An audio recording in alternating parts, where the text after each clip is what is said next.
श्री राधे श्याम। परम पूज्य श्री गौरदास जी महाराज जी के YouTube चैनल को सब्सक्राइब करें।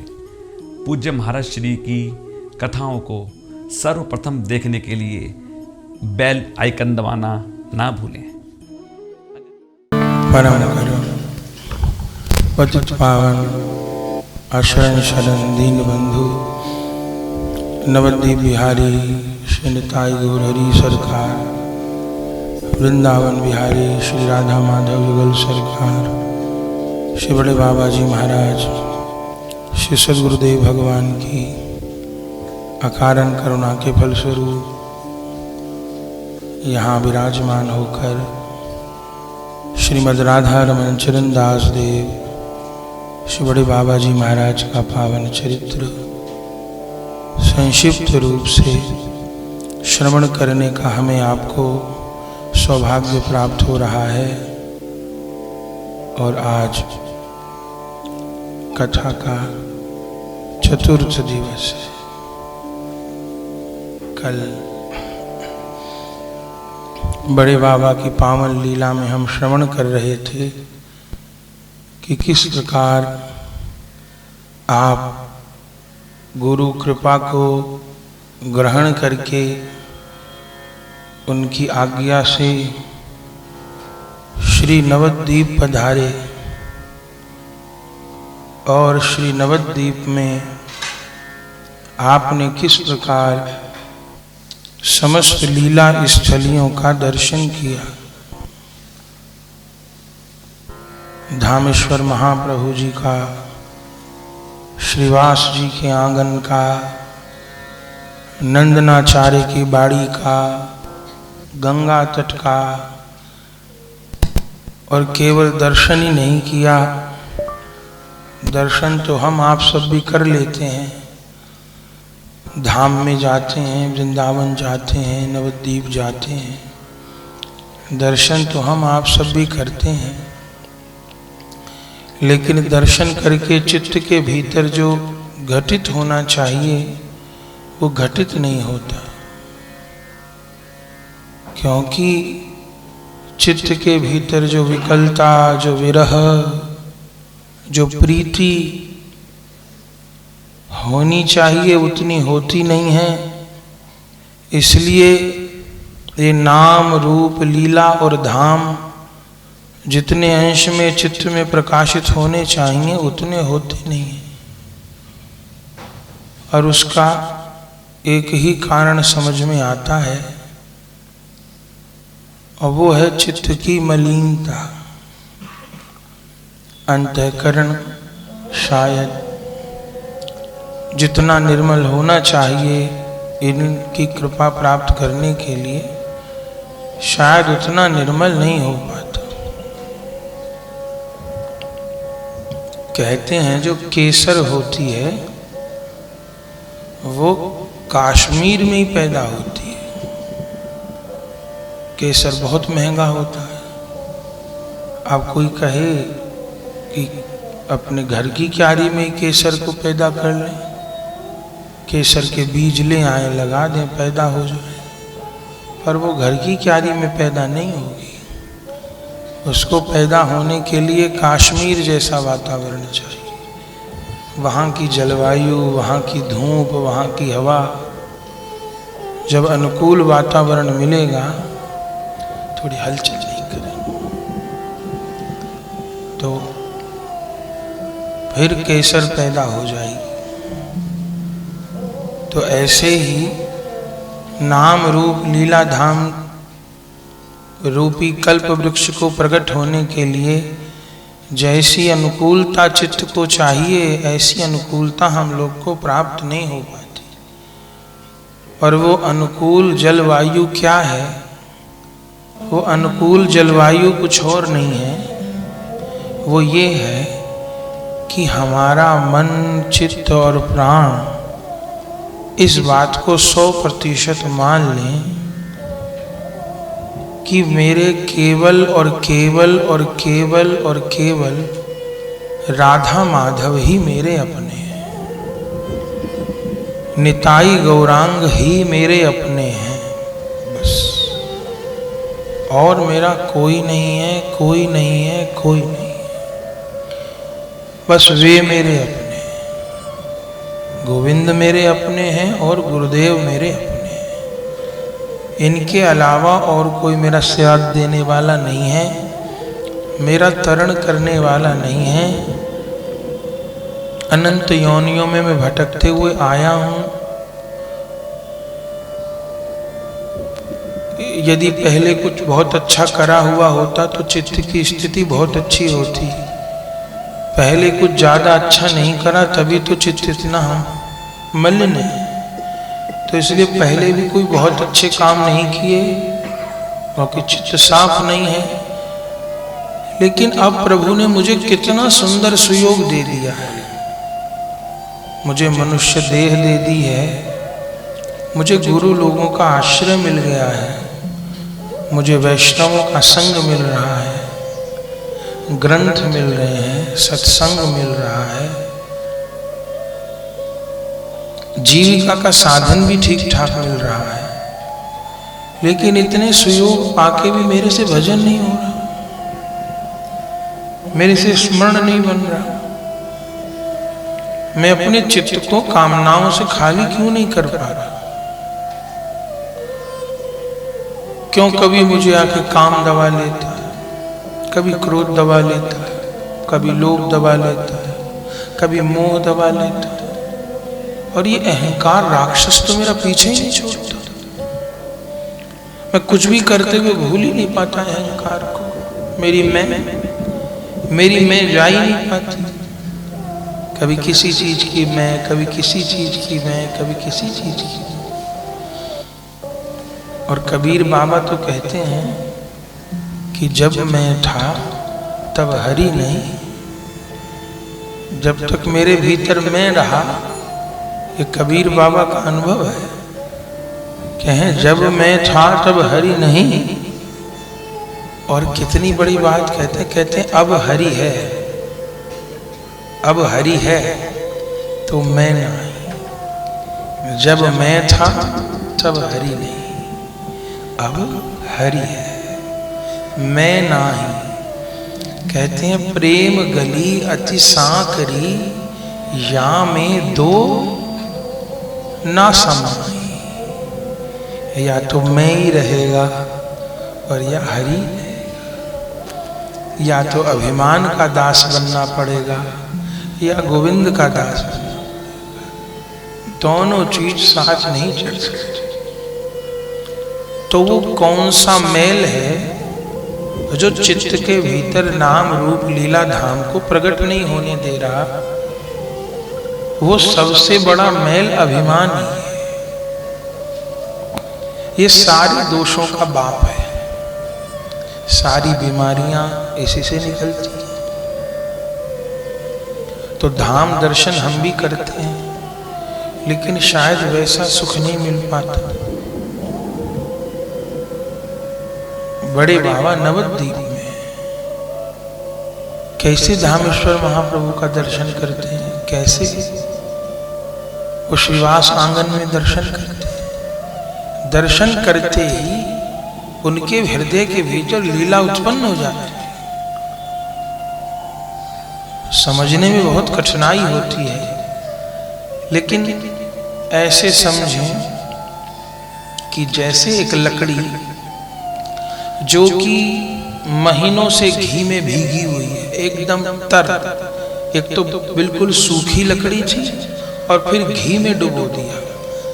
फिर उसके बाद उसके ऊपर सामग्री डाल दी, जावित्री डाल दी, लौंग डाल दी और फिर खूब सारा कपूर भी डाल दिया। ऐसी लकड़ी, अब ऐसी लकड़ी को केवल एक चिंगारी दिखाई तो भड़क जाएगी अग्नि तुरंत। बहुत ज्यादा अग्नि की जरूरत नहीं है, एक चिंगारी भड़क जाएगी। अब उस लकड़ी की कल्पना करें जो लकड़ी 4 महीने से पानी में भीगी हुई है, एक बूंद घी नहीं है, एक टिक्की कपूर की नहीं है। वो भी क्या एक चिंगारी से जल जाएगी? वो नहीं जलेगी। वो लकड़ी घी में भीगी हुई थी, कपूर से एक चिंगारी बहुत थी उसकी, जो जल में भीगी थी, जिसको लगाते रहिए आग, वो धुआं छोड़ती रहेगी, आग पकड़ेगी। तो शायद यही हम जीवों के साथ होता है। नहीं तो कविराज गोस्वामी जी तो ये कहते हैं कि एक कृष्ण नाम जितने पापों का हरण कर सकता है, जीव को प्रेमानंद में डुबा सकता है, दूसरा नाम लेने की आवश्यकता नहीं। और हमारे साथ यथार्थ नहीं हो पा रहा, तो उसका कविराज गोस्वामी जी कारण यही बताते हैं, या तो ये हो रहा है कि नाम जब भी हो रहा है और उसके साथ प्रचुर मात्रा में नामापराध भी हो रहे हैं, तो नाम की कृपा ही नहीं दिख पाती, साधक पनप नहीं पाता।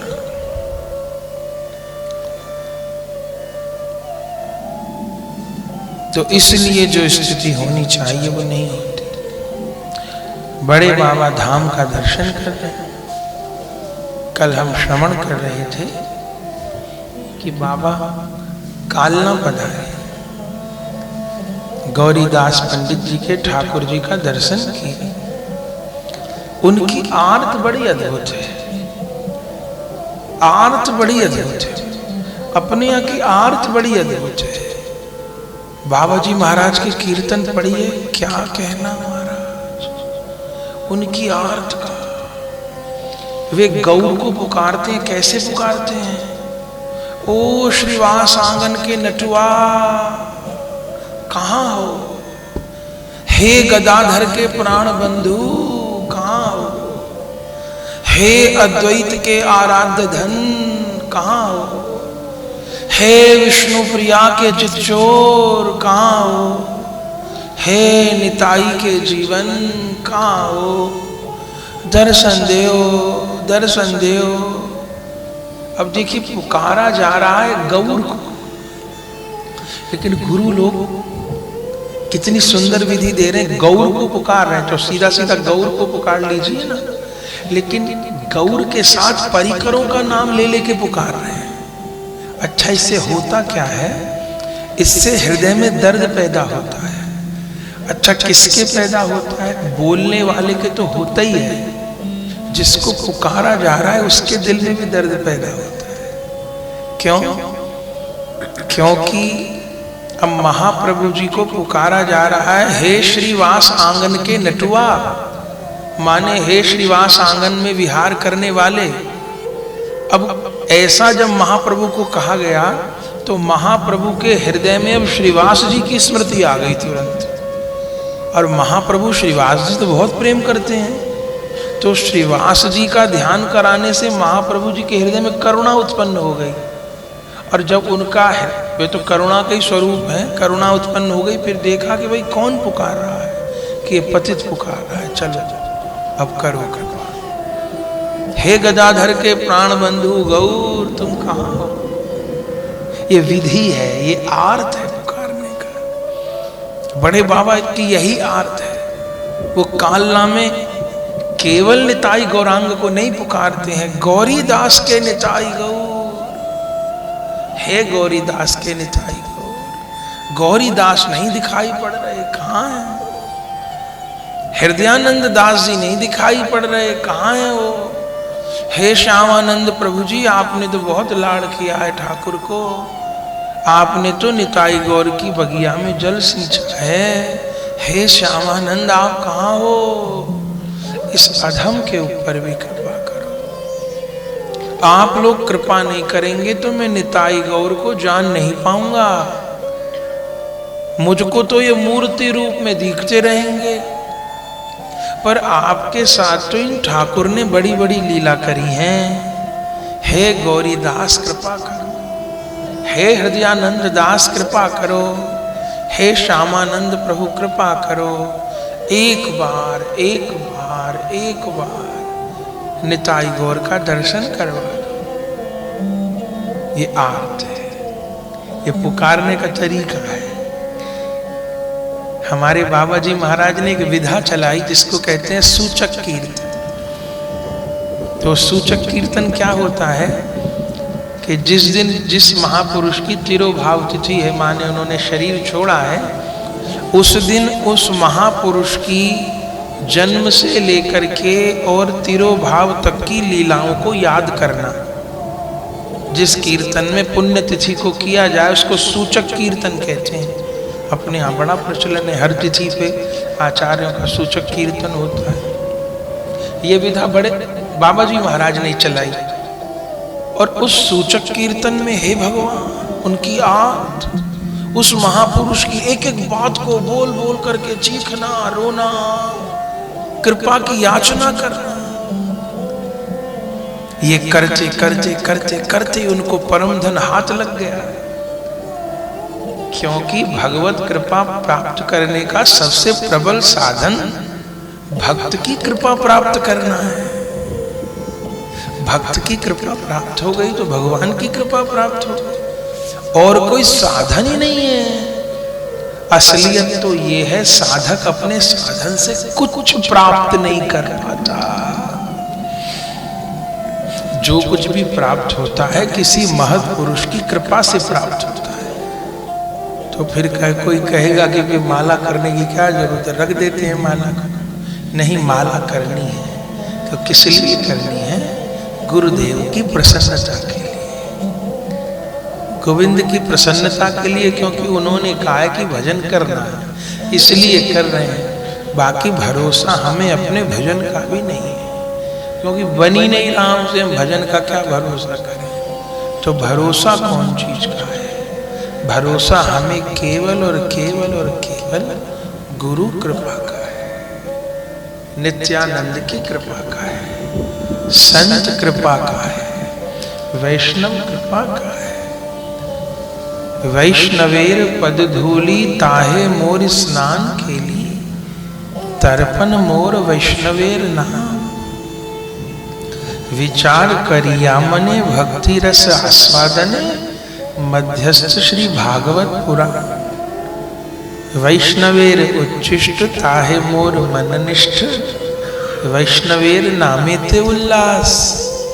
वृंदावने चबूतरा ताहे मोर मन घेरा, कहे दीन नरोत्तम दास। मुझे केवल भक्त कृपा का आश्रय। तो सब जगह दर्शन किया। हम बड़े बाबा के साथ साथ चलते रहे कथा के माध्यम से। अपने से तो हमने नवद्वीप दर्शन किया ही है, पुरी दर्शन किया ही है, पर अभी बड़े बाबा थोड़ी देर बाद पुरी जाएंगे। उनकी आंखों से धाम का दर्शन करें। ये जो ध्यान वाला दर्शन है ये बहुत अद्भुत है। कई बार प्रगट दर्शन करते हुए आदमी चूक जाता है। कभी पंडे पर नजर चली गई, कभी बाजार पे नजर चली गई, कभी और किसी आए गए पे नजर चली गई, कभी किसी दोष के ऊपर नजर चली गई। पर ये जो स्मरण वाला दर्शन है ये बहुत दिव्य है। ये गुरुओं की कृपा से बन जाए तो बहुत दिव्य है, क्योंकि ये दर्शन अपनी आंखों से नहीं होता है। ये दर्शन जिस महापुरुष का चिंतन हो रहा है उस महापुरुष की आंखों से होता है। नवद्वीप में सब दर्शन किए, और बाबा कल हम श्रवण कर रहे थे कि जगदानंद दास नाम के एक महात्मा बाबा को मिल गए थे। तो श्रीवास जी के आंगन के निकट ही उनका घर था, मणिपुर रोड पे। तो वो बाबा को देख के आकर्षित हो गए और उन्होंने कहा, राजेंद्र बाबू आप हमारे यहाँ रहो आकर के, जितने दिन रहना है। तो बाबा को उन्होंने कमरा दे दिया। तो बाबा तो अकेले ही थे उस समय, तो उसी कमरे में रहे। संयोग से उनके घर के साथ ही नरसिंह अखाड़ा था। एक आश्रम था जिसका नाम नरसिंह अखाड़ा था, और उस नरसिंह अखाड़े में एक परिवार आया हुआ था नवद्वीप दर्शन करने के लिए। और वो कौन परिवार आया हुआ था? वो आए हुए थे नवद्वीप दादा। नवद्वीप दास जी अपनी पत्नी अपने बच्चों के साथ आए हुए थे, ग्रस्त थे, आए हुए थे। उनको पता नहीं, बड़े बाबा को देखा नहीं। बड़े बाबा पास में कमरे में रहते थे और बड़े बाबा सवेरे सवेरे कीर्तन करते थे और कीर्तन करते हुए भी उनकी अजीब अजीब दशाएं होती थी। कभी रो रहे हैं, कभी हंस रहे हैं, कभी चित्कार मार रहे हैं। वो नवद्वीप दास जी सुना करते थे। उनको आवाज आती थी अखाड़े में। एक दिन सवेरे सवेरे बाबा कीर्तन करने लगे। बंगलई कीर्तन करते हैं पर उसी भाव के हिंदी के पद भी हैं। तो बाबा सवेरे सवेरे कीर्तन करने लगे कि वह जीवन जन्म निरर्थक है, जिसमें प्रभु के प्रति प्यार नहीं। जीवन जन्म निरर्थक है, जिसमें प्रभु के प्रति प्यार न हो। जीवन जन्म निरर्थक है, जीवन जन्म निरर्थक है, जिसमें प्रभु के प्रति प्यार न हो। जिसमें प्रभु के प्रति प्यार न हो। निष्फल वह विद्या बल वैभव, निष्फल वह धन विद्या बल वैभव, जिससे जग का उपकार न हो। जिससे जग का उपकार न हो।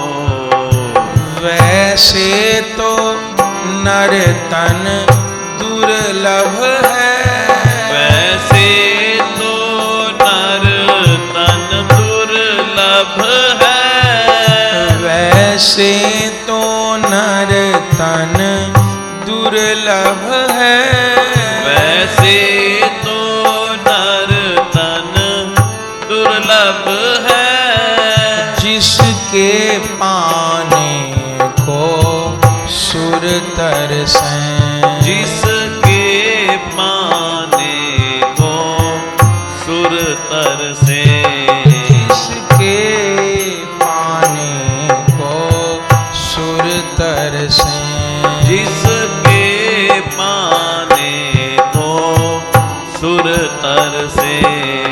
धिक्कार किंतु उस मानव को, धिक्कार किंतु उस मानव को, जो नर तन पा भव पार न हो। जो नर तन पा भव पार न हो। वह जीवन जन्म निरर्थक है, वह जीवन जन्म निरर्थक है, जिसमें प्रभु के प्रति प्यार न हो। जिसमें प्रभु के प्रति प्यार न हो। पशुवत केवल खाना सोना, पशुवत केवल खाना सोना, पशुवत केवल खाना सोना, पशुवत केवल खाना सोना, जीवन का लक्ष्य न हो सकता। जीवन का लक्ष्य न हो सकता। जीवन का लक्ष्य न हो सकता। जीवन का लक्ष्य न हो सकता। वह मनुज नहीं जिसके हिय में, वह मन मनुज नहीं जिसके हिय में। कुछ सेवा धर्म विचार न हो। कुछ सेवा धर्म विचार न हो। वह जीवन जन्म निरर्थक है। वह जीवन जन्म निरर्थक है। जिसमें प्रभु के प्रति प्यार न हो। जिसमें प्रभु के प्रति प्यार न हो।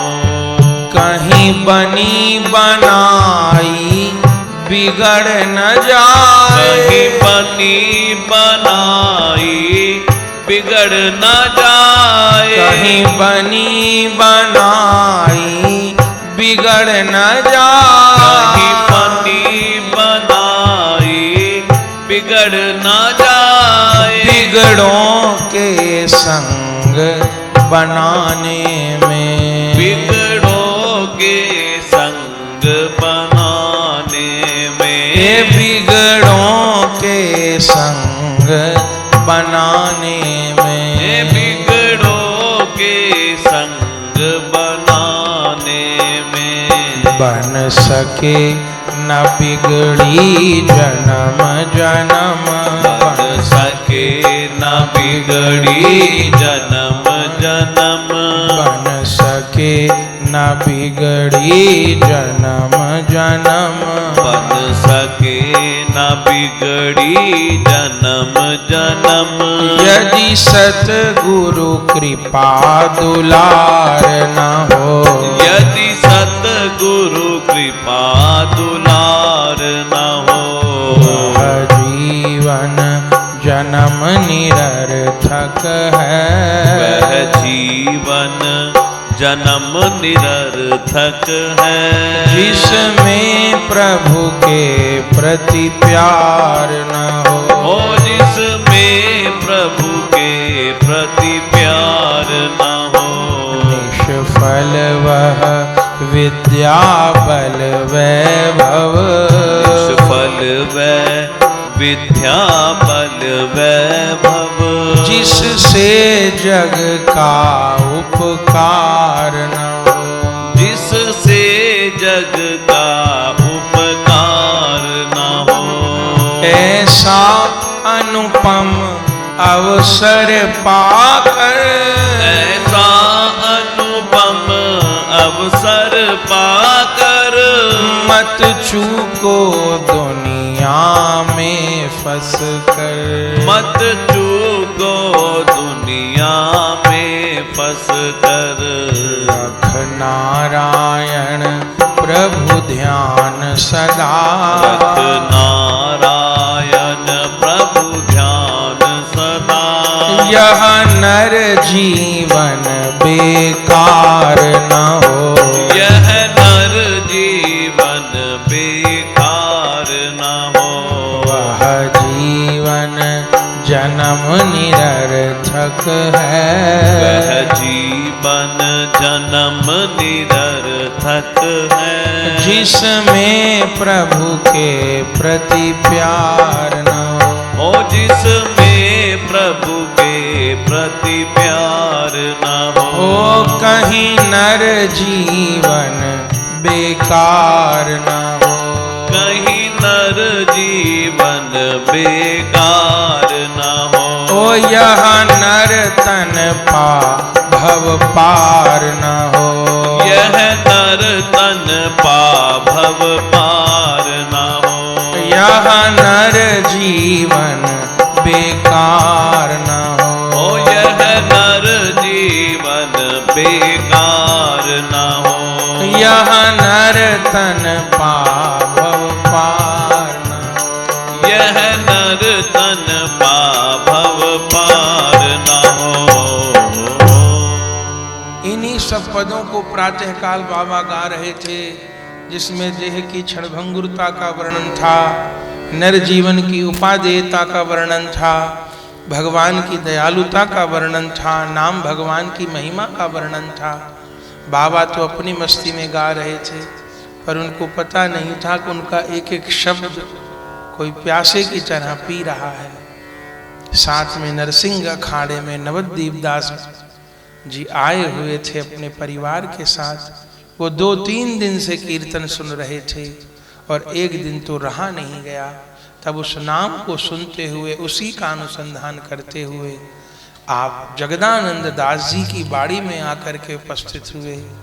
दरवाजे का कमरा खुला हुआ था और जैसे ही उस झिरी में से झांका तो देखा दिव्य आसन पर कोई दीर्घ वपुधारी महावैष्णव बैठे, बहुत सुंदर अद्भुत तिलक माथे के ऊपर है, 12 तिलक लगाए हुए हैं, श्याम रंग का जिनका वर्ण है, बड़े बड़े आरक्त रक्तिम नयन है कमल जैसे, सुंदर दीर्घ नासिका है, दीर्घ देह है और आंखों से इतने अश्रु बह रहे हैं कीर्तन करते हुए कि उनके सारे वस्त्र भीज गए हैं, बैठने का आसन भीज गया है और वो आंसू जमीन में बह रहे हैं। और कीर्तन करते करते जब वो हुंकार लेते हैं तो उनकी देह झटके लेती है, बार बार कंप हो रहा है। नवद्वीप दास जी ने उस झांकी का दर्शन किया।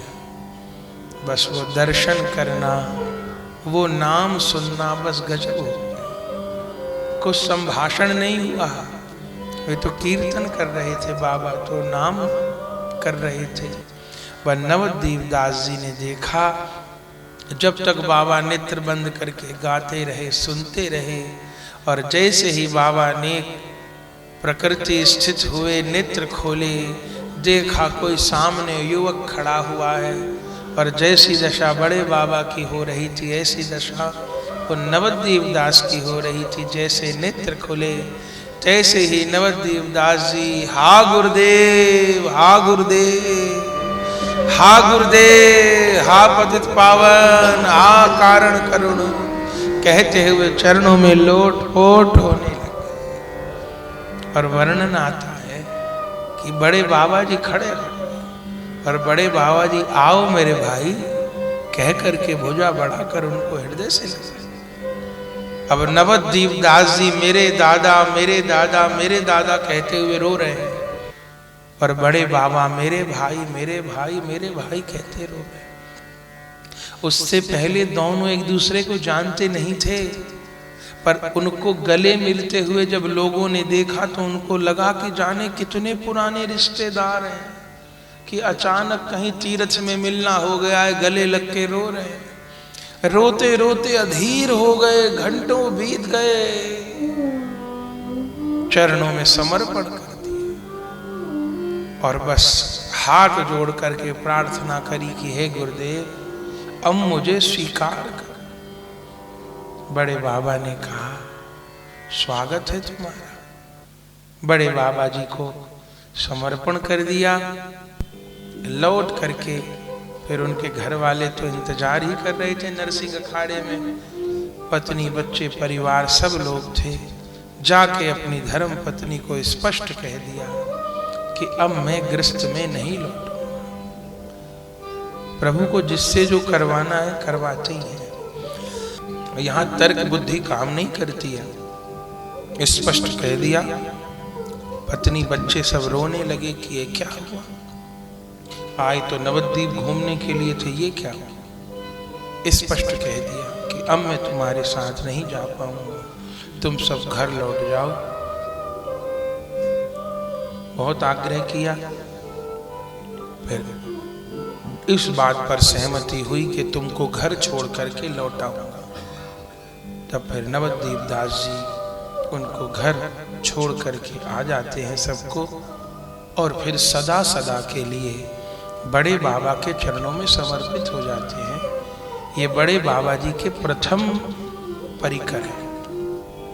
और ये कौन है वह इतना समझ लें कि जैसे महाप्रभु के लिए नित्यानंद है, ऐसे बड़े बाबा के लिए नवद्वीप दास है। गौर लीला में जो स्थान नित्यानंद प्रभु का है, राधा रमण की लीला में वही स्थान नवद्वीप दास का है। जैसे नित्यानंद प्रभु महाप्रभु के अभिन्न प्राण हैं, ऐसे नवद्वीप दास बड़े बाबा के अभिन्न प्राण हैं। उन्होंने जैसा पाया वैसा किसी ने नहीं पाया, क्योंकि पाया जाता है समर्पण के आधार पर।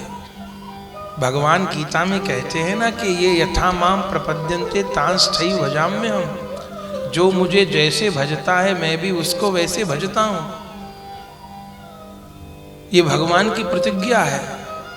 तो जिसका जितना समर्पण होता है वो उतना पा लेता है। नवद्वीप दास जी का 100% समर्पण, तो उन्होंने 100% पा लिया।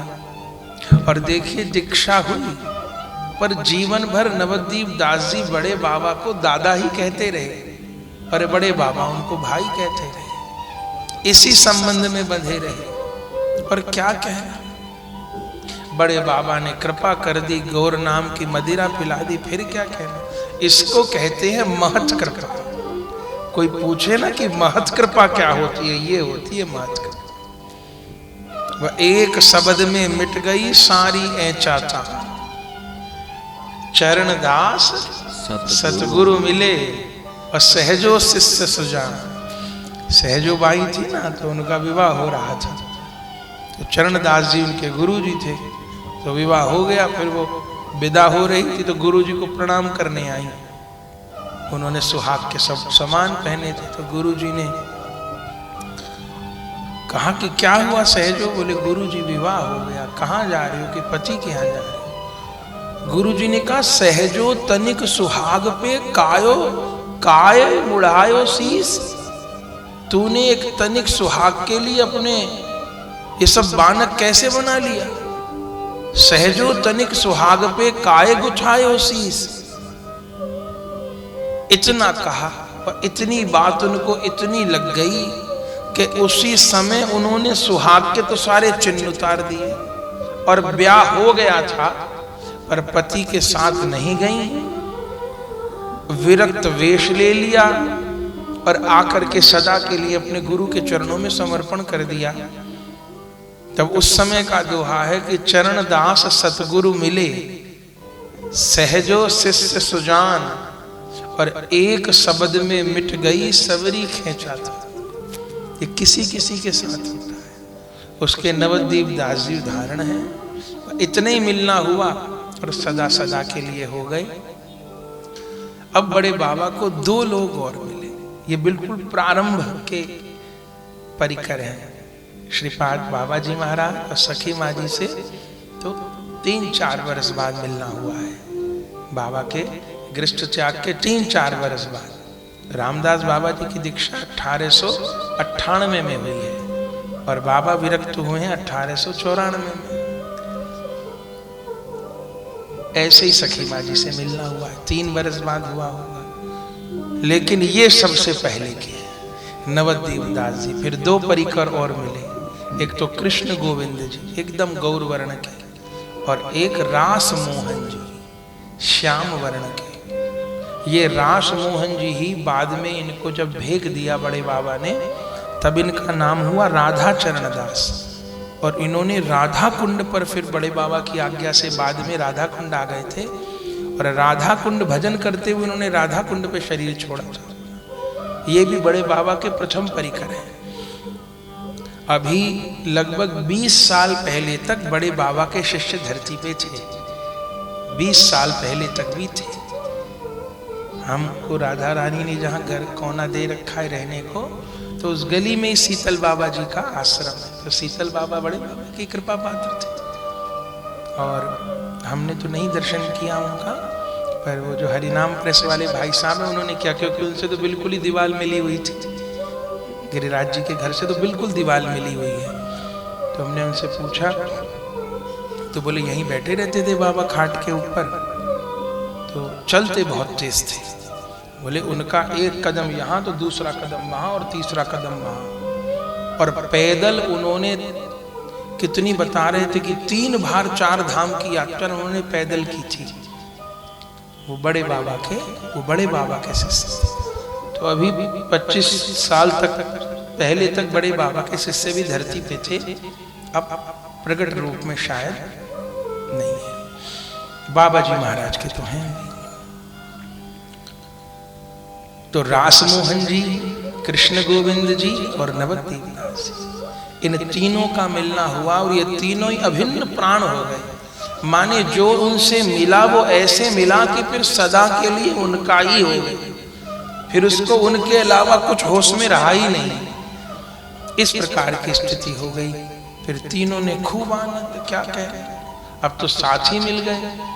तो बड़े बाबा जी तो सदैव कीर्तन करते चलते हैं और नवद्वीप दास जी गले में खोल लेकर के चलते हैं और रासमोहन जी करताल झांझ बजाते हैं और जो कृष्ण गोविंद जी हैं वो जो जरूरी सामान है उसको लेकर के चलते हैं। बड़े बाबा जी के जीवन भर का नियम कि यदि उनको 2 कदम भी जाना है या उनको 1000 किलोमीटर दूर जाना है, कभी भी बिना नाम लेके नहीं चलेंगे।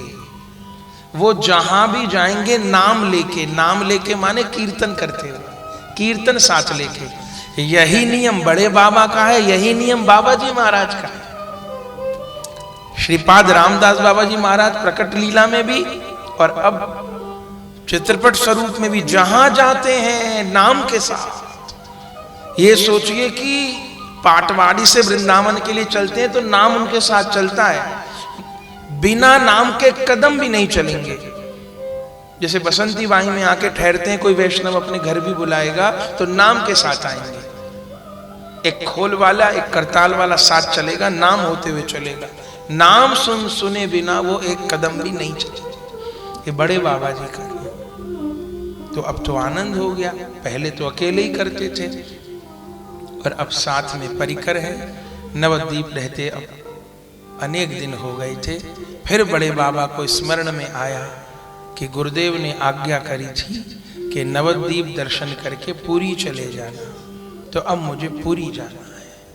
अब पुरी का आपको आवेश हुआ और फिर तीनों परिकर साथ में खोल कर ताल संभाल लिए और अब हा जगन्नाथ कहते हुए आपने पुरी की यात्रा करी। अद्भुत कीर्तन करते, जय जय नीलाचल चंद्र जगन्नाथ, दया करी करो प्रभु शुभ दृष्टि पाए। जय जय नीलाचल चंद्र जगन्नाथ, दया करी करो प्रभु शुभ दृष्टि पाए। जय जय नीलाचल चंद्र जगन्नाथ, कृपा करी करो प्रभु शुभ दृष्टि पाए। जय जय नीलाचल चंद्र जगन्नाथ, कृपा करी करो प्रभु शुभ दृष्टि पाए। जय जय नीलाचल चंद्र जगन्नाथ, कृपा करी करो प्रभु शुभ दृष्टि पाए। जय जय नीलाचल चंद्र जगन्नाथ, कृपा करी करो प्रभु शुभ दृष्टि पाए।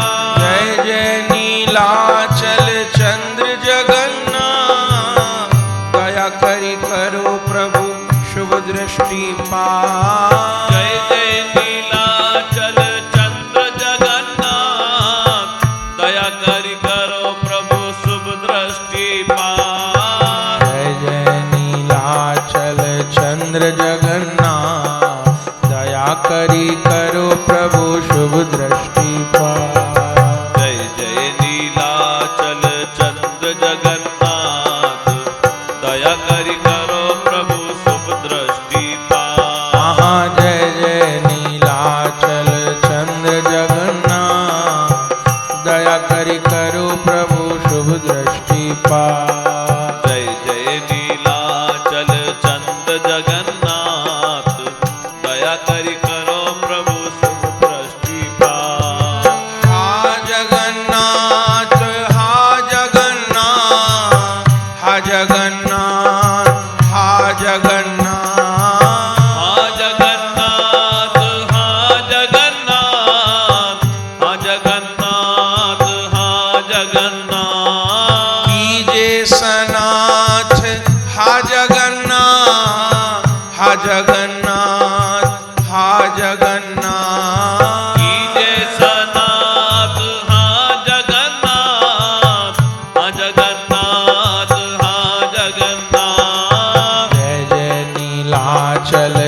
चंद्र जगन्नाथ, दया करी करो प्रभु शुभ दृष्टि पात। जय जय नीलाचल चंद्र जगन्नाथ, दया करी करो प्रभु शुभ दृष्टि पात। ओहो जय जय नीलाचल चंद्र जगन्नाथ, कृपा करी करो प्रभु शुभ दृष्टि पात। जय जय नीलाचल चंद्र जगन्नाथ, दया करी करो प्रभु शुभ दृष्टि पात। हा जगन्नाथ, हा जगन्नाथ, हा जगन्नाथ, हा जगन्नाथ, हा जगन्नाथ, हा जगन्नाथ, हा जगन्नाथ, हा जगन्नाथ। प्यारो ब्रजनाथ, हा जगन्नाथ, प्यारो ब्रजनाथ, हा जगन्नाथ,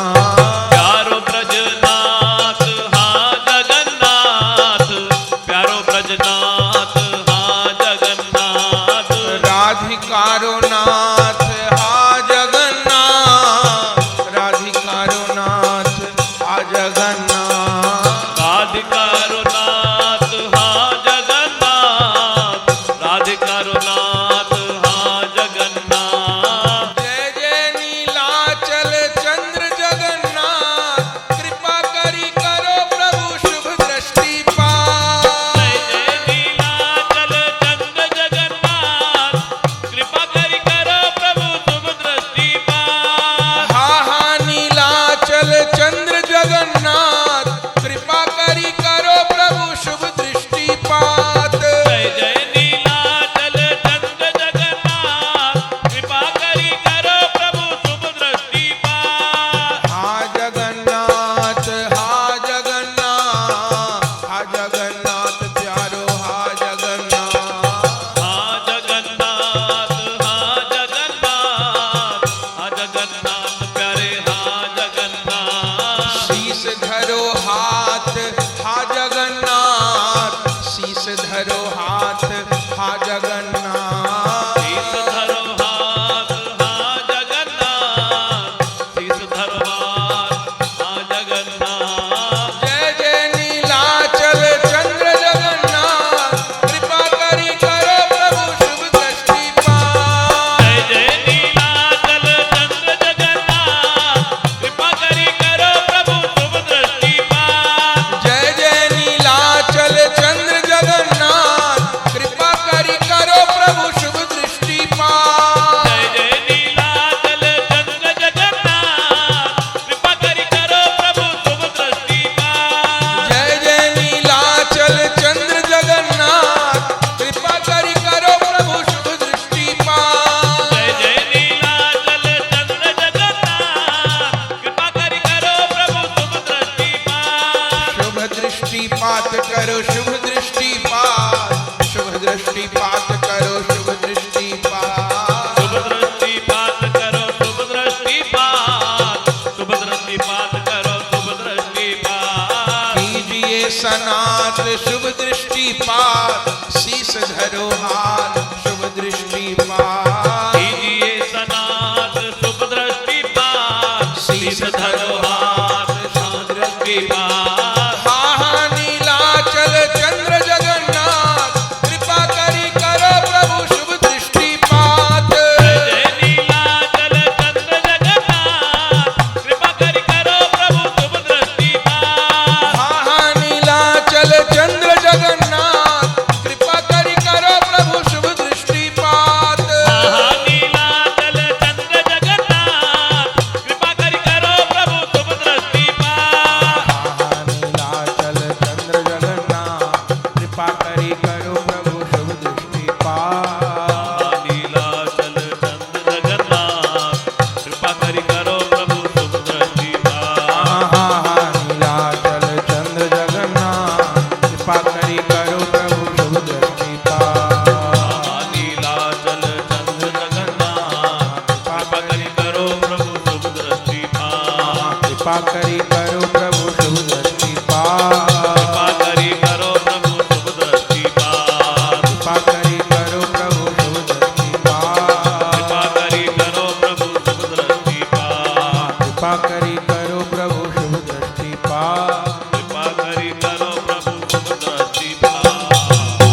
हा जगन्नाथ कहते हुए बाबा ने पुरी की यात्रा करी है।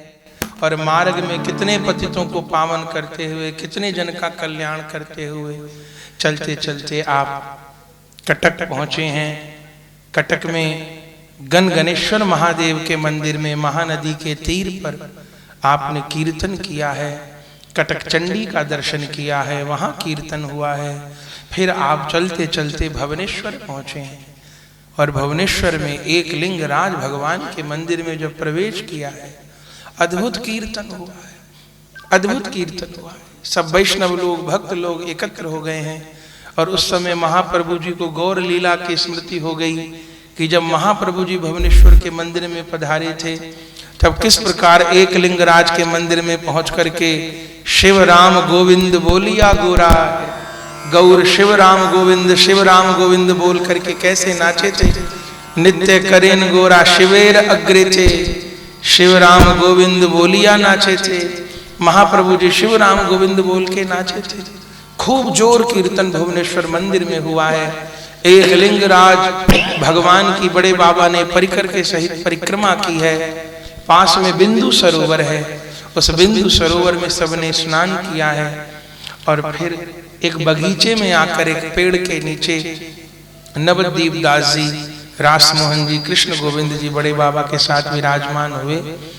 और नवद्वीप दास जी सोचने लगे कि अब इतने दूर से चल करके आ रहे हैं, दर्शन भी हो गया, स्नान भी हो गया, प्रसाद की व्यवस्था होनी चाहिए थी।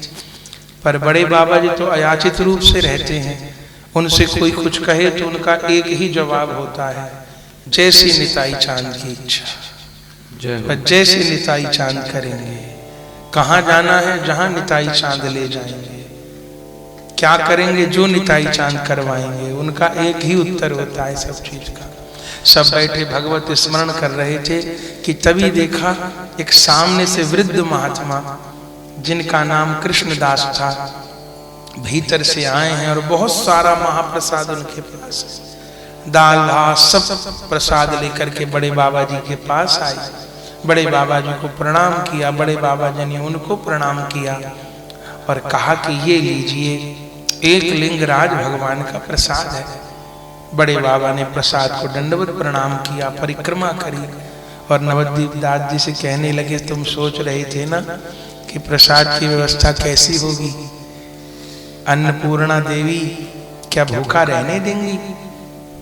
तब बाबा ने उनसे कहा कि आपको कैसे पता चला कि हम लोग यहाँ बैठे हैं और हम लोगों को प्रसाद चाहिए?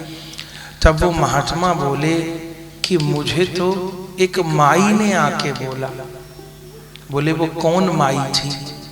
तब बताया कि मैंने देखा अन्नपूर्णा जी का जो मंदिर है, एक लिंगराज भगवान के मंदिर में, वहां से एक वृद्धा स्त्री निकल करके आई मेरे पास और कहा, देखो ऐसे ऐसे मंदिर के पीछे बगीचे में कुछ वैष्णव बैठे हुए हैं, तो जाओ उनको एक लिंगराज का प्रसाद दे करके आओ, वो लोग भूखे हैं। तब मैं आपको ये प्रसाद लेकर के आया हूँ। जब बाबा ने सुना कि कोई अन्नपूर्णा के मंदिर से वृद्धा स्त्री निकल करके आई थी, जो नेत्र बंद करके देखा थी, जान गए वो कौन थी। अन्नपूर्णा के मंदिर में कौन स्त्री रहती है? अरे अन्नपूर्णा के अलावा और कौन रहती है वहां पर? बाबा बिलक पड़े, बालक की तरह विलाप करने लगे और नवद्वीप दास से कहा कि देखो अन्नपूर्णा ने प्रसाद भेजा है। तब सबने प्रेम पूर्वक प्रसाद पाया।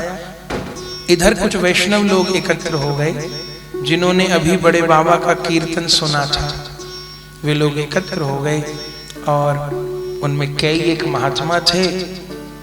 बड़े बाबा जी आकर प्रणाम किया, बड़े बाबा जी ने प्रणाम किया। उन्होंने कहा बड़े बाबा जी से कि बाबा हमें आपसे एक बात पूछनी है। बड़े बाबा जी ने कहा कहिए। बोले हम लोगों का आपस में एक बात को लेकर के विवाद हो रहा है, चर्चा हो रही है। कौन चीज? कि शंकर जी का प्रसाद पाना चाहिए या नहीं पाना चाहिए, इस बात को लेकर के विवाद हो रहा है। बाबा ने कहा आपका क्या पक्ष है?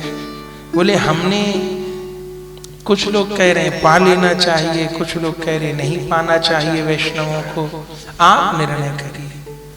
तब बड़े बाबा ने कहा, आप सब तो वृद्ध वैष्णव हैं, मैं तो बच्चा हूँ आपका, आपको क्या समझा सकता हूँ, लेकिन शंकर जी का प्रसाद पाने में दोष कहाँ है ये मुझे समझ नहीं आता। अरे भागवत जी में तो लिखा है, वैष्णवा नाम यथा शंभो, शिव से बढ़कर के कोई वैष्णव नहीं है।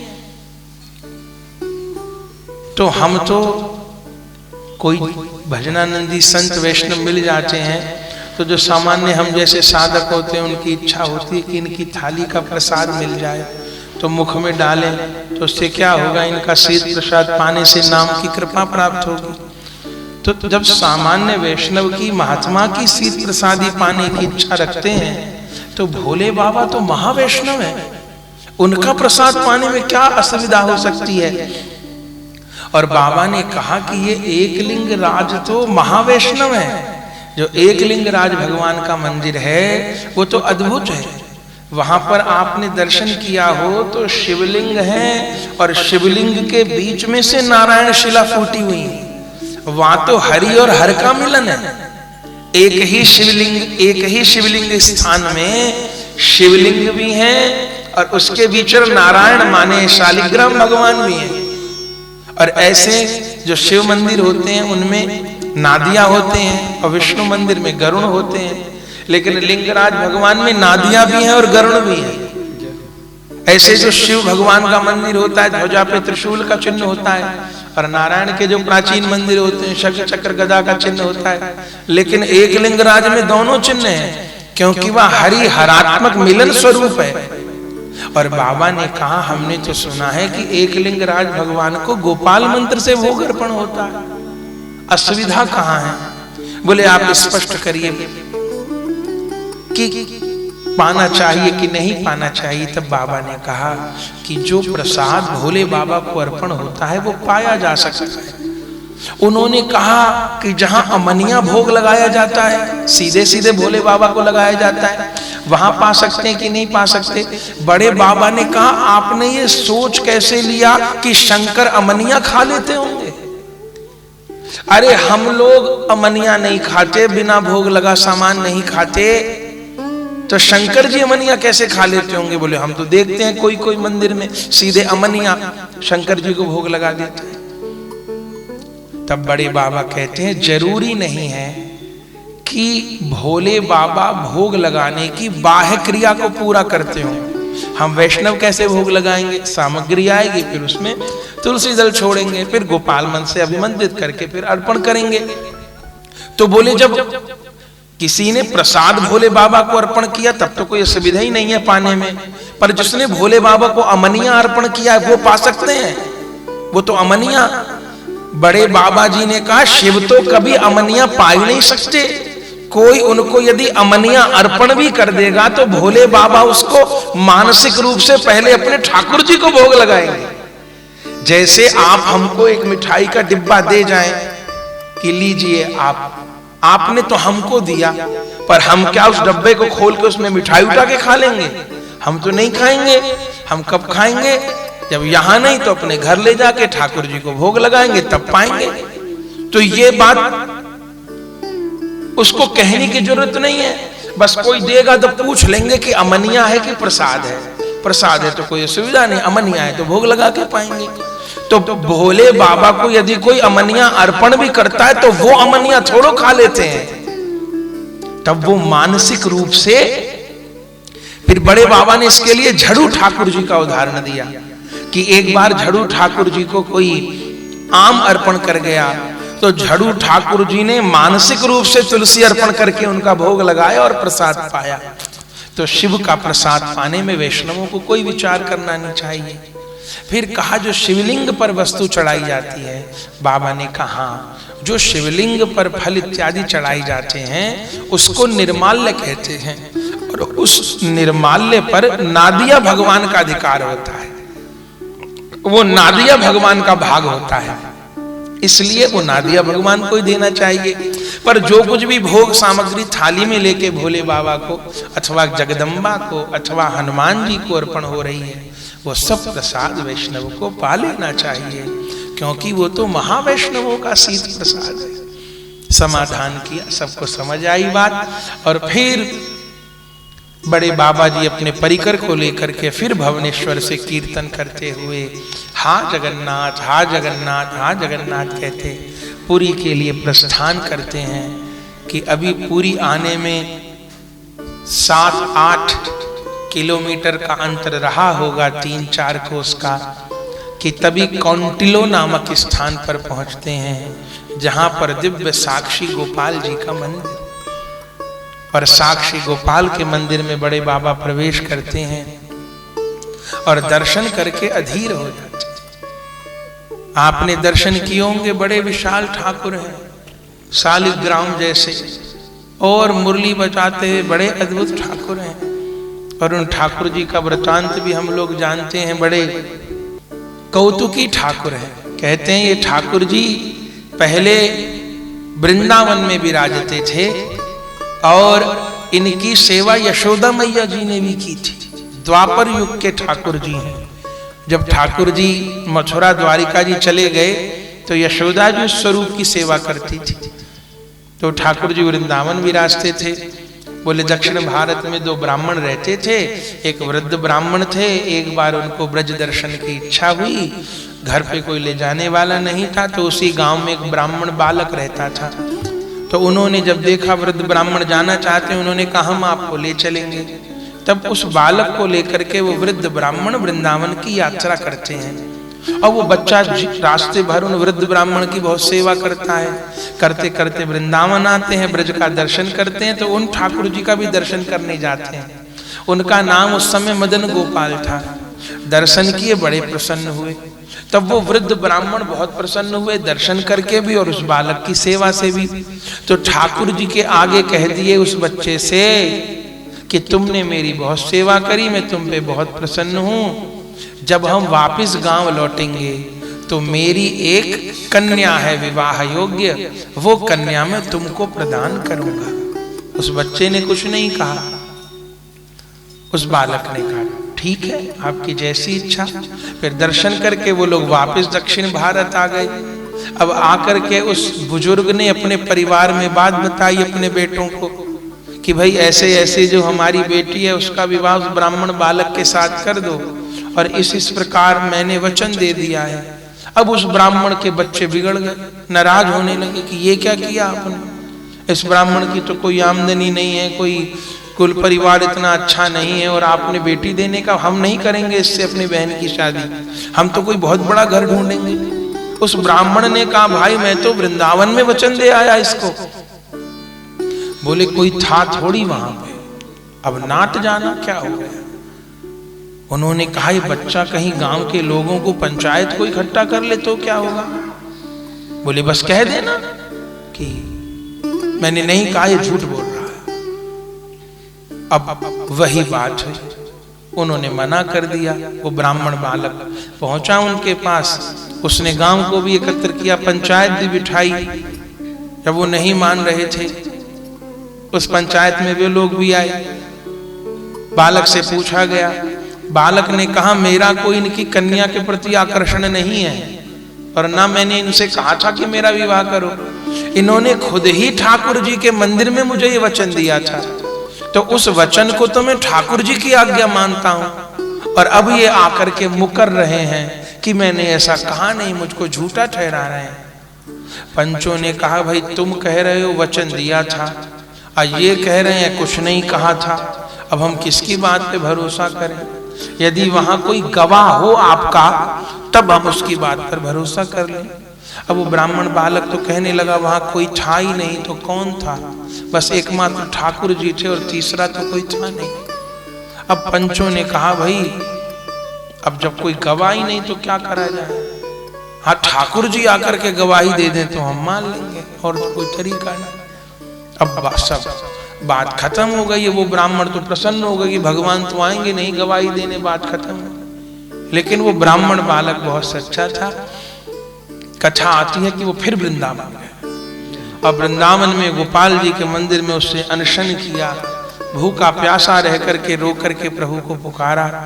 और ठाकुर जी तो भक्त वत्सल हैं, प्रेम के वशीभूत होके प्रकट हो गए, बालक से कहा बताओ क्या चाहिए। तब ठाकुर जी को कहा प्रभु आपके सामने ही उस ब्राह्मण ने मुझे वचन दिया था ना अपनी बेटी देने का, अब देखो अपने गांव में ले जा करके हमको जो है झुठला रहा है, कह रहा है ऐसा नहीं कहा था। तो मेरे से क्या चाहते हो?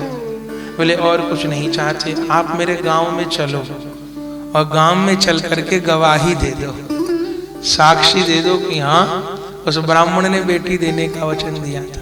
ठाकुर जी बोले यहाँ कहा तो मेरे सामने ही था, पर तुम अपने गांव वालों के यहाँ बुला लाओ। बोले कोई नहीं आएगा यहाँ, तो इतना दूर दक्षिण भारत से।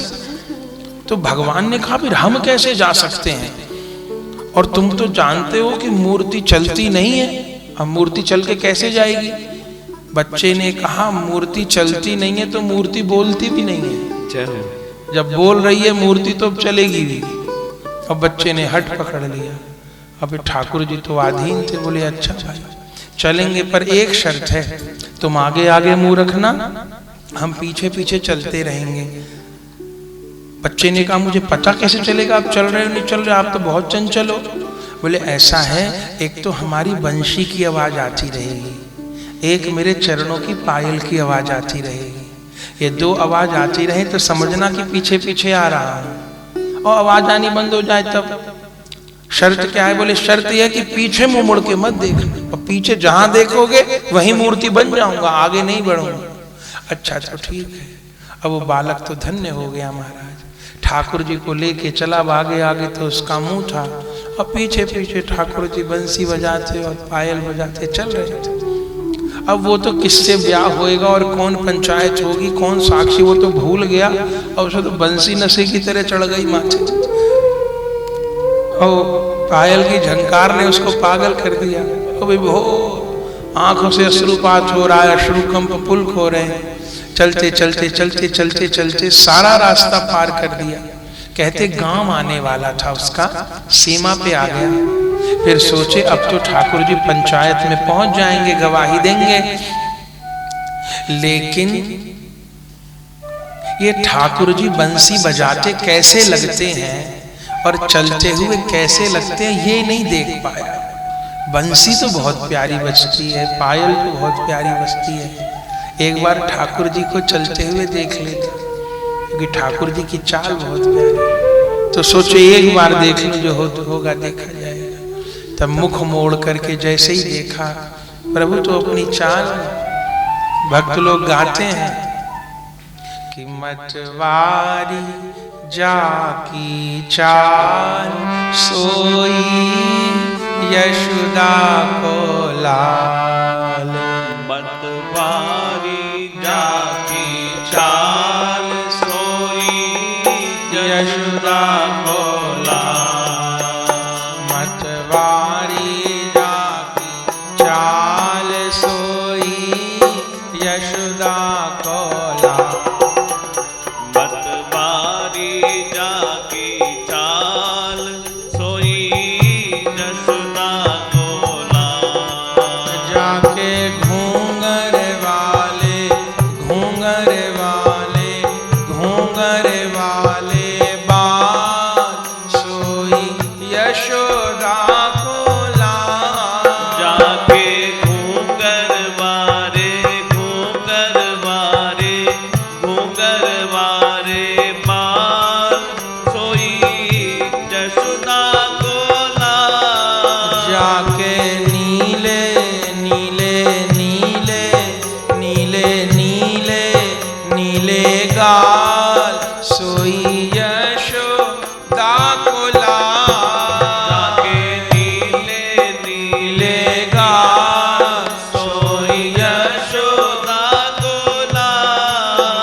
यशोदा कोला।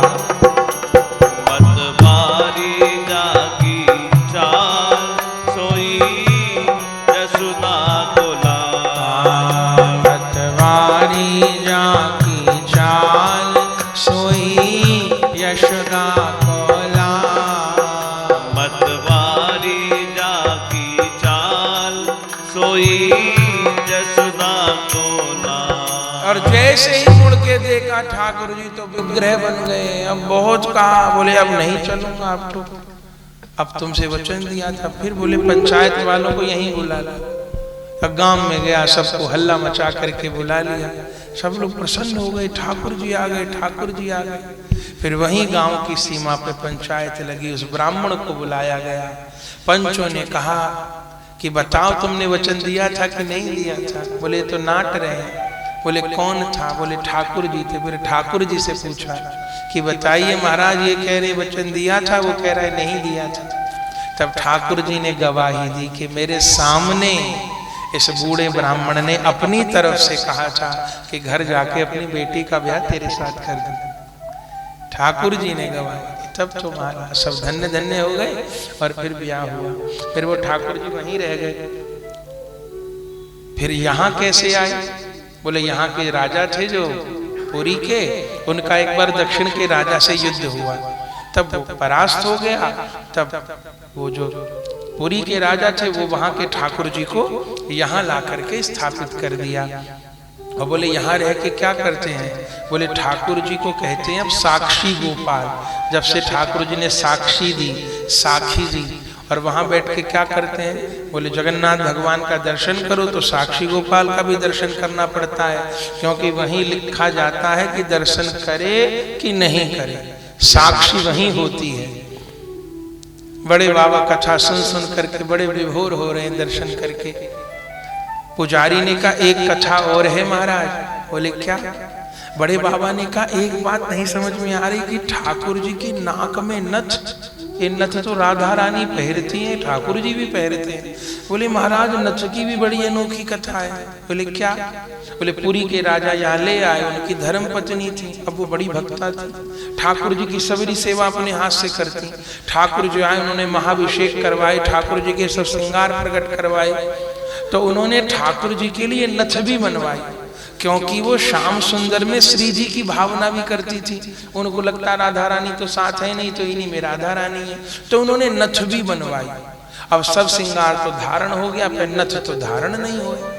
अब उनको लगा कि नथ तो धारण नहीं, अब कैसे कराई जाए नथ धारण? तो वो रानी उदास हो गई, रोने लगी। तब ठाकुर जी ने रात में उस रानी को दर्शन दिया और कहा तुम कल मंदिर में आना, मुझे नथ पहनाना। रानी ने कहा प्रभु नथ कैसे पहराऊंगी, आप तो नाक छिदी नहीं है आपकी तो। ठाकुर जी ने कहा तुझको नहीं पता, बचपन में यशोदा मैया ने मेरी नाक और कान दोनों छिदवाए थे, तो तुम नथ को ले आना, नथ पहरा देना मुझको। तब वो लेकर के आई और अपने हाथ से ठाकुर जी को नथ पहरा। देख देख करके दर्शन करके बाबा विभोर होने लगे। और तब खूब साक्षी गोपाल जी के मंदिर में कीर्तन हुआ। और तब उस दिन बड़े बाबा जी साक्षी गोपाल जी के मंदिर में ही रुक गए। दर्शन सत्संग हुआ, सब प्रसाद पाया और रात्रि को रुक गए। नवद्वीप दास जी, कृष्ण गोविंद जी, रास मोहन जी साथ थे और रात को सब लोग सो रहे थे कि तभी आधी रात के समय कृपा हुई। साक्षी गोपाल जी में विराजमान थे कि बाबा बहुत जोर आधी रात के समय उठ करके गौर है गौर है गौर है, हानिताई हानिताई हानिताई कह करके रुदन करने लगे। आंगन में लोटपोट होने लगे। कृष्ण गोविंद जी, नवद्वीप दास जी, रास मोहन जी सब बाबा को संभालने लगे। मंदिर के पुजारी तक उठ करके आ गए। बड़े बाबा जी अपने मुख को धरती में घिस रहे हैं, दीवालों में घिस रहे हैं। हा गौरांग, हा नित्यानंद, हा गुरुदेव कह के विलाप कर रहे हैं। बहुत मुश्किल से नवद्वीप दास जी ने संभाला था, उनको प्रकृति स्थित किया था और बार बार पूछा था क्या हो गया क्या हो गया क्या हो गया। तब जब होश आया तब नवद्वीप दास जी को गले से लगा लगा करके रुदन करने लगे। चले गए चले गए चले गए, नवद्वीप भाई चले गए चले गए चले गए। कौन चले गए?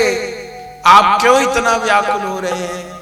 तो बड़े बाबा जी ने कहा नवद्वीप, अभी जब मैं सो रहा था ना तो मेरे सिरहाने दो महापुरुष हैं, जिसमें से एक ने पीले रंग के वस्त्र पहने थे, एक ने नीले रंग के वस्त्र पहने थे। नवद्वीप वो दोनों मेरे सिरहाने आकर के बैठ गए और मेरे सिर के ऊपर से हाथ फेरने लगे। और फिर उन दोनों में से जिसने नीले रंग के वस्त्र पहने थे उन्होंने मुझे सोते में उठाया। ये कहते कहते फिर रोने लगे, फिर चित्कार मारने लगे। फिर नवद्वीप दास जी ने धीरज दिया, फिर पूछा कि क्या हुआ? बोले उन्होंने मुझे सोते से उठाया और उस समय मेरे कान में उन्होंने वो 22 अक्षर का गौर मंत्र सुना दिया। और उस मंत्र को सुन करके मैं अचेत हो गया। नवद्वीप चले गए, चले गए, चले गए, रोक लो, रोक लो, रोक लो। मैं प्रणाम भी नहीं कर पाया, उस मधुर मूर्ति का दर्शन भी नहीं कर पाया मन भर के। और ये कह करके फिर आंगन में लुंठित होने लगे। ये कौन महापुरुष थे? ये और कोई नहीं, साक्षी गोपाल में आकर के बड़े बाबा जी को साक्षात निताई गौरांग ने दर्शन। बड़े बाबा के आविर्भाव के प्रसंग में हमने सुना ही है कि बड़े बाबा कौन है, ये सबका अपना अपना अनुभव है। कोई उनको साक्षात गौर मानते हैं, कोई निताई गौर मिलित तनु मानते हैं, कोई निताई मानते हैं। पर यहाँ पर आकर एक बहुत अद्भुत बात हुई है। जबकि बड़े बाबा जी तो नित्यानंद परिवार में ही आश्रित हैं। जो आपके गुरुदेव हैं शंकरारण्यपुरी, वे पूर्वाश्रम में उनका नाम योगेंद्रनाथ भट्टाचार्य है और वे नित्यानंद संतान है। वेश के बाद उनका नाम शंकरारण्यपुरी गोस्वामी हुआ। तो उनको दीक्षा तो प्राप्ति है, लेकिन पहले गौर मंत्र प्राप्त नहीं था। इस चर्चा को ज्यादा तो नहीं खोल सकते, पर जो परंपरा का गौर मंत्र है वो इस परंपरा की निधि है। क्योंकि वो मंत्र नित्यानंद प्रभु जी से बड़े बाबा को, वो नित्यानंद प्रभु जी से प्राप्त है। और हम लोग स्वाध्याय करते रहते हैं, बहुत वैष्णवों से मिलना होता है, तो हमने अधिकांश जितनी गौड़ीय संप्रदाय की परंपराएं उन सबका दर्शन किया। एक बार इस विषय पर गिरिराज नागिया जी से भी बात हुई, जबकि उनका भी नित्यानंद वंश है, वो श्रृंगारवट से हैं, उनकी बिंदु परंपरा है, लेकिन उनके यहाँ भी नहीं। ये निधि है, यहाँ इस घर की निधि है, क्योंकि ये वो मंत्र है जो कहीं नहीं है, कहीं शास्त्र में ही नहीं है। ये वो है जिसको नित्यानंद प्रभु जोड़ते हैं। और वो धन बड़े बाबा जी को प्राप्त हुआ और फिर बड़े बाबा जी की कृपा से आगे चला। इसी कारण बड़े बाबा जी का जो तिलक परिवर्तन हुआ इसीलिए हुआ। आगे जो तिलक संशोधन और फिर एक शाखा शुरू हो गई राधा रमण परिवार से, उसमें ये भी बहुत बड़ा कारण है कि उनकी परंपरा सीधे नित्यानंद प्रभु जी से जुड़ी हुई है। परंपरा का तो पूरा आश्रय है ही, लेकिन सीधे सीधे परंपरा नित्यानंद प्रभु जी से जुड़ी हुई। नित्यानंद प्रभु जी ने वो दिव्य मंत्र प्रदान किया और बड़े बाबा निहाल हो गए। और केवल मंत्र ही प्रदान नहीं किया, ये भी कहा कि अब इस धन को अपने पास नहीं रखना है, जिसको समझो पात्र अपात्र को, जिस पर दया आए लुटाओ इस धन को, तुम अधिकारी हो देने के। और महाराज तब दे करके चले हैं। और बड़े बाबा जी अब तो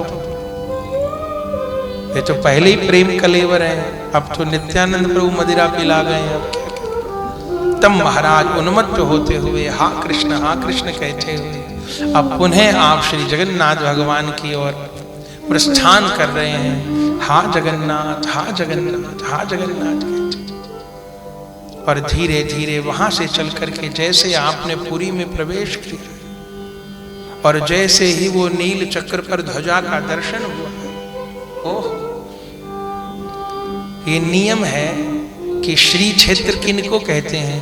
बोले जितनी दूरी से मंदिर का नील चक्र दिखाई पड़ता है, ध्वजा दिखाई पड़ती है, संध्या समय परिवर्तित होती है ना, पुरी में सब लोग दर्शन करते हैं, द्वारिका जी में परिवर्तित होती है, उस ध्वज परिवर्तन का दर्शन बड़ा शुभ माना जाता है।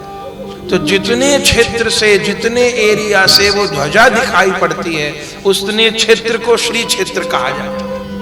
वहां पर काल का प्रवेश नहीं है। और श्री बड़े बाबा जी ने पुरी में प्रवेश किया। जो नील चक्र पर ध्वजा विराजे, मस्तक सो है हीरा, और स्वामी आगे दासी नाचे, गावे दास कबीरा। प्रभु मेरे कहाँ विराजे जी, उड़ीसा पुरी जगन्नाथ। कबीर दास जी का पद है। ध्वजा का दर्शन किया और वहीं से साष्टांग दंडवत प्रणाम किया। और पुरी के एक एक दृश्य को देख करके, अब बड़े बाबा जी आगे कथा में दर्शन करेंगे, एक एक दृश्य को देख करके, एक एक लीला स्थली को देख करके उनको दुगुन लीला का, महाप्रभु जी को दर्शन करके जो सुख होता है, बड़े बाबा को उससे दुगना सुख होता है। क्यों? क्योंकि महाप्रभु जी ने जब दर्शन किया था तो उनको केवल ब्रज लीला का उद्दीपन हुआ था, लेकिन जब बड़े बाबा ने दर्शन किया तो उनको गौर लीला का उद्दीपन भी हुआ और उनको ब्रज लीला का उद्दीपन भी हुआ। उनको ब्रज लीला भी हृदय को आह्लादित करती थी, और फिर हर लीला स्थली पर जाकर के उनको ये विचार भी आता था कि अब ये कुछ दिन पहले यहाँ गौर आए थे, और फिर गौर ने जब इस लीला स्थली का दर्शन किया था तब उनको कैसा अनुभव हुआ। तो दोनों लीलाओं का साथ साथ आस्वादन। ध्वज का दर्शन किया और उस समय समुद्र के किनारे बाबा पधारे, समुद्र को साष्टांग दंडवत किया है। और नवद्वीप दास जी को कहा, ये समुद्र महातीर्थ राज है, ये जिस पर कृपा करेंगे उसी को गौर प्रेम प्राप्त होगा। नवद्वीप दास जी कहते हैं, समुद्र तो सब जगह एक से हैं, और कहीं समुद्र को महातीर्थ तो नहीं कहा गया। बड़े बाबा ने कहा, नवद्वीप तू नहीं जानते, ये समुद्र सबसे ज्यादा बड़भागी है, क्योंकि इस समुद्र में महाप्रभु ने विहार किया। तो यहाँ जो पुरी वाला समुद्र है, ये तो महातीर्थ हो गया है, गौर प्रेम प्रदान करने वाला हो गया है। सबने समुद्र को प्रणाम किया, स्नान किया, श्वेत गंगा स्नान किया, और फिर बाबा मंदिर की परिक्रमा दे रहे। पहले बाह्य परिक्रमा दी, और बाह्य परिक्रमा में चारों द्वारों पर 4 हनुमान जी हैं। उनमें पीछे जाते हैं पश्चिम द्वार की ओर तो कनफटा हनुमान जी हैं। कनफटा हनुमान जी, वहां बहुत लोग दर्शन करने आते हैं। बाबा वहां जाकर के मारुति को प्रणाम करते हैं। नवद्वीप दास जी जिज्ञासा करते हैं। पुजारी जी बताते हैं कि पहले समुद्र की आवाज मंदिर के भीतर बहुत आती थी, तो सुभद्रा जी की नींद नहीं लग पाती थी, नींद खुल जाती थी। तब उन्होंने अपने भैया से शिकायत करी कि समुद्र ऐसे ऐसे और आवाज करता रहता है, हम सो नहीं पाती। तब भगवान ने हनुमान जी को कहा, और हनुमान जी फिर दरवाजे पे स्थित हुए और अपने कान में ही उन्होंने सारे समुद्र की आवाज को शोषित कर लिया। तो अब तो चूंकि इतने मकान दुकान बन गए, कोलाहल नहीं, बाहर पूरी समुद्र की आवाज, लेकिन मंदिर के भीतर समुद्र की आवाज नहीं। नहीं तो समुद्र के निकट है मंदिर। एक तो ये कनफटा हनुमान जी और दूसरे बेड़ी हनुमान जी जो चक्र तीर्थ पर है, ये दोनों बहुत मुख्य है। पहले बार बार समुद्र आ जाते थे मंदिर के अंदर, तब परेशानी होती थी पंडाओं को। तब ठाकुर जी को कहा कि ठाकुर जी समुद्र तो भीतर आ जाते हैं, क्या किया जाए। तब उन्होंने कहा कैसे करे, समुद्र के तट पे मंदिर है, तब कौन रोकेगा। तो हनुमान जी को बुलाया और हनुमान जी को कहा कि आप जो है समुद्र को जाकर के रोको ताकि वो आ ना पाए। तो समुद्र जी, हनुमान जी ने जाकर के अपनी गदा गाड़ दी और समुद्र से कह दिया अब आगे मत आना। तो समुद्र ने कहा ठीक है नहीं आऊंगा। पर इधर जैसे ही जगन्नाथ भगवान की सेवा का अवसर आए, तैसे ही हनुमान जी वहां से उठ करके सेवा में आ जाए, और जैसे ही वो सेवा में आ जाए तैसे सागर बढ़ करके मंदिर में घुसे आए। फिर परेशान। तब फिर पंडाओं ने विनती करी, जगन्नाथ भगवान ने आज्ञा करी अब आपको आना नहीं है, तो क्या करना है। बोले वहीं समुद्र तट पे लेट जाओ। तुम्हारे हनुमान जी लेट गए कि अब नहीं आने देंगे, समुद्र का आना बंद हो गया। लेकिन फिर भी सेवा के लिए तो नहीं आए, पर जब उनके मन में हो कि जगन्नाथ भगवान का दर्शन तो करिए आए कम से कम, वो जैसे ही उठ के आए तो पीछे पीछे समुद्र भी घुसे आए मंदिर। अब सबरा डूब गया। पंडा फिर परेशान हुए, ठाकुर जी को कहा अब क्या करें, नहीं आता तो नहीं आता, ये उठ के आते हैं पीछे पीछे समुद्र आ जाता है, मंदिर डूब। जगन्नाथ जी ने कहा अब क्या किया जाए, हनुमान जी को रोकने का एक ही तरीका है। बोले क्या? बोले जंजीर बनवाओ और जंजीर के ऊपर राम नाम अंकित करवाओ और हनुमान जी को फिर उस जंजीर से बेड़ी से बांध दो। और चीज से तो बांधे नहीं जा सकते, पर राम नाम की बेड़ी से बांधे जा सकते हैं। तब पंडा लोग गए, हनुमान जी विराजमान थे, उनको राम नाम की बेड़ी से बांध दिया और ऐसा बांधा कि आज तक बंधे हुए हैं। और उस दिन के बाद फिर समुद्र मंदिर के अंदर नहीं आए। तो कन फटा हनुमान जी, बेड़ी हनुमान जी, चक्रतीर्थ सबकी परिक्रमा करते हुए और बड़े बाबा किस प्रकार मंदिर के भीतर प्रवेश करते हैं, किस प्रकार जगन्नाथ भगवान का दर्शन करते हैं, उन सब लीलाओं को हम लोग कल श्रवण करेंगे। बड़े बाबा जगन्नाथ जी का दर्शन और फिर समस्त लीलाओं का आस्वादन बड़े बाबा ने किया है। और जो गौर के समय की लीला लुप्त हो गई थी, बड़े बाबा जी के काल में उन सब लीलाओं को भी जागृत किया है। तो उन सब कथा को कल सुबह 7:30 बजे से श्रवण करें। अभी 2 मिनट नाम फिर प्रस्थान करिएगा।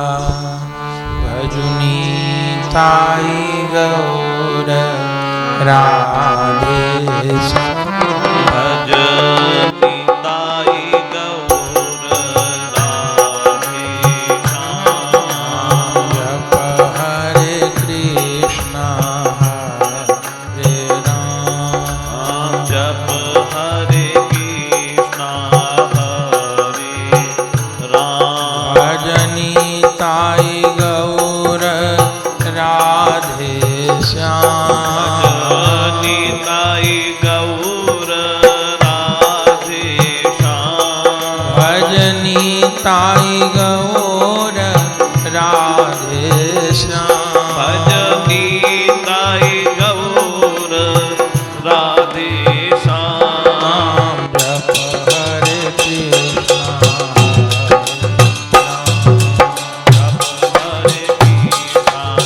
हरे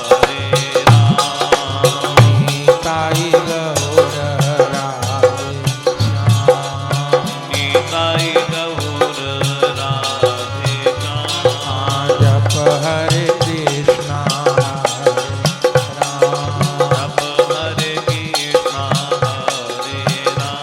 भजनी ताई गौर राधे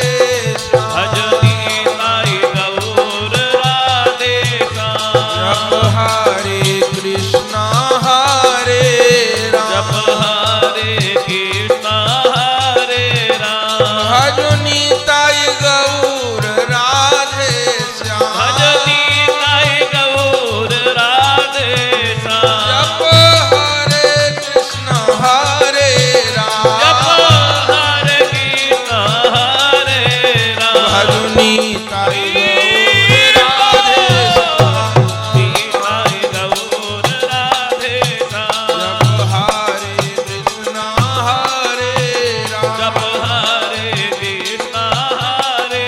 भजो भाई निताई गौर राधे। भजो भाई निताई गौर राधे। जप भाई हरे कृष्णा हरे जप भाई हरे कृष्णा हरे राम। भजनी ताई गौर राधे ताई गौर राधे श्याम। जप हरे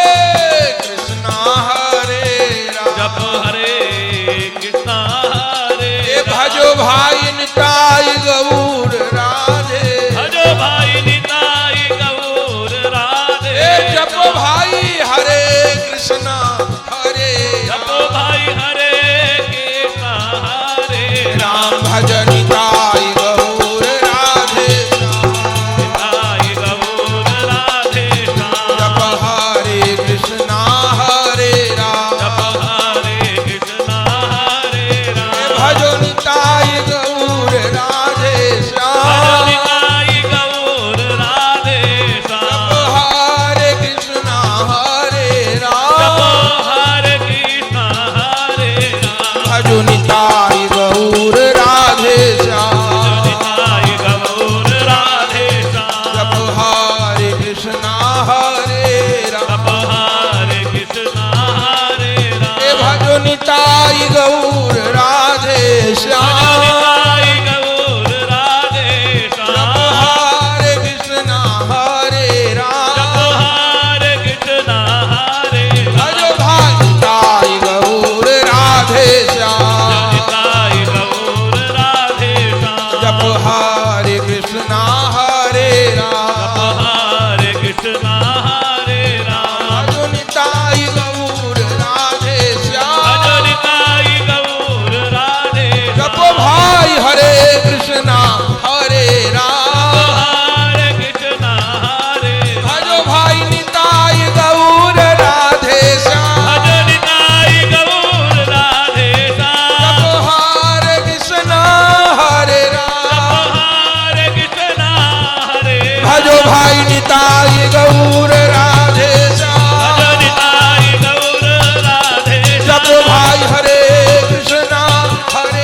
निताय गौर राधे श्याम। निताय गौर राधे श्याम। हरे कृष्णा हरे राम। जप हरे कृष्णा हरे राम। भज निताय गौर राधे श्याम। भज निताय गौर राधे श्याम। जप हरे कृष्णा हरे राम। जप हरे कृष्णा हरे राम। प्रेम से कहिए जय जय श्री राधे जय श्री राधे श्री राधे। श्रीमद राधा रमन चरणदास देव श्री बड़े बाबा जी महाराज आज की जय हो। श्री गुरु प्रेमानंद निताय गौर हरि। प्रिय भगवत प्रेमियों, अगर यह वीडियो आपको पसंद आई तो इसको लाइक कीजिए और अधिक से अधिक शेयर कीजिए। श्री राधे श्याम। परम पूज्य श्री गौरदास जी महाराज जी के YouTube चैनल को सब्सक्राइब करें। पूज्य महाराज श्री की कथाओं को सर्वप्रथम देखने के लिए बेल आइकन दबाना ना भूलें। निताय गौर राधे श्याम। हरे कृष्णा हरे राम। निताय गौर राधे श्याम। हरे कृष्णा हरे राम। निताय गौर राधे श्याम। हरे कृष्णा हरे राम। निताय गौर राधे श्याम। हरे कृष्णा हरे राम। निताय गौर राधे श्याम। हरे कृष्णा हरे राम। निताय गौर राधे श्याम। हरे कृष्णा हरे राम। निताय गौर राधे श्याम। हरे कृष्णा हरे राम। निताय गौर राधे श्याम। हरे कृष्णा हरे राम। निताय गौर राधे श्याम। हरे कृष्णा हरे राम। भज निताय गौर राधे श्याम। हरे कृष्णा हरे राम। भज निताय गौर राधे श्याम। हरे कृष्णा हरे राम। भज निताय गौर राधे श्याम। हरे कृष्णा हरे राम। भज निताय गौर राधे श्याम। हरे कृष्णा हरे राम। भज निताय गौर राधे श्याम।